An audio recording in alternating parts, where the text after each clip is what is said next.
Now this is a great question because the answer is not necessarily. Can you see the size of these cornflowers? Yet, you really can't see any roots coming out of the bottom. And here, again, I'm struggling because I water them as and when they need it. I'm not seeing any roots really escaping from the bottom of the tray.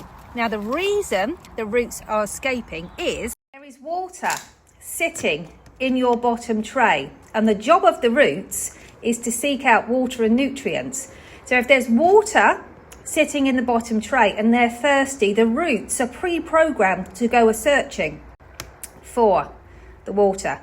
So the likelihood is that the plants are being watered inconsistently and the water is sitting in the bottom of the tray because it's not draining properly. So the plants are not being air pruned. They're sitting in the water in the bottom of the tray, and that's encouraging the roots out. So make sure that your trays are on a surface where they can drain freely, and make sure that you don't overwater them so the water doesn't sit in the bottom of the tray in the first place. Back to today. So here I have got a sweet pea in a pot, and if I turn it over, you can see just a hint of roots. You're always going to get that because no matter how hard you try, they will sit in a little bit of water. But this is basically as much as you want. You want the roots to grow within the compost, and that's where the moisture should be.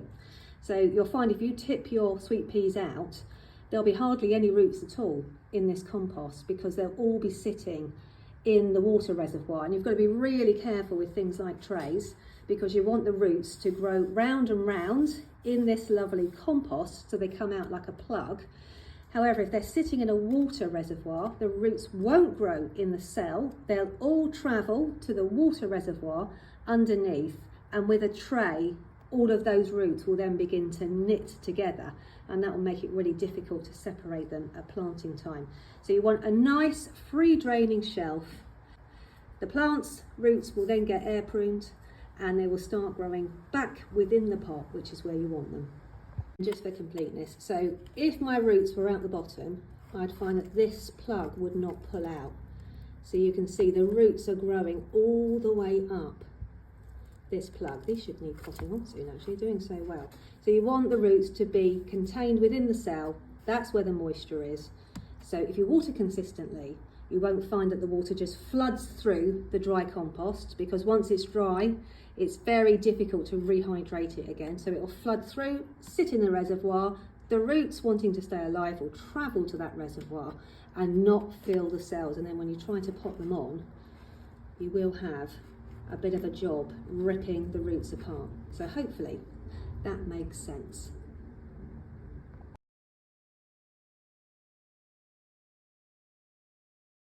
I've got a lovely tray of snapdragons here, and I can see the temptation in wanting to pinch them to start to get them to branch early, but it's much too early for that.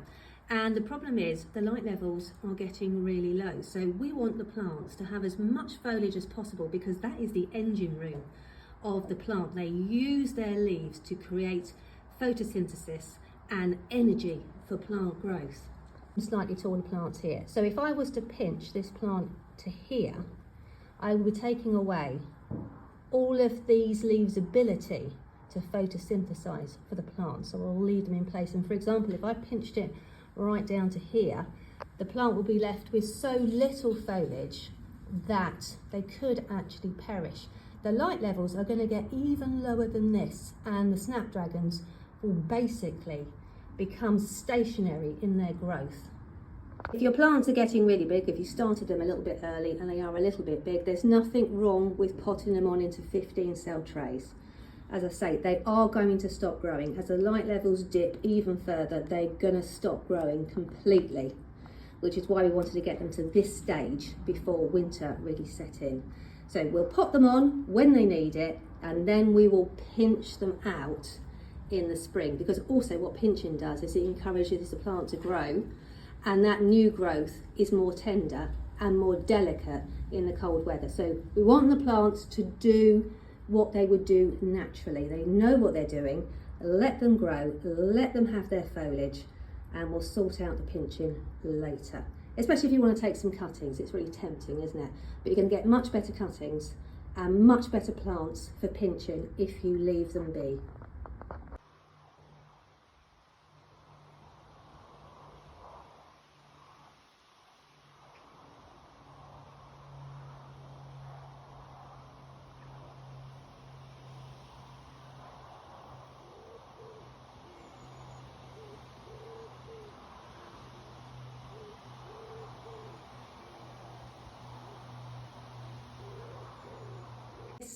is the new strawberry and cream snapdragon. Look at that germination, that's a forest.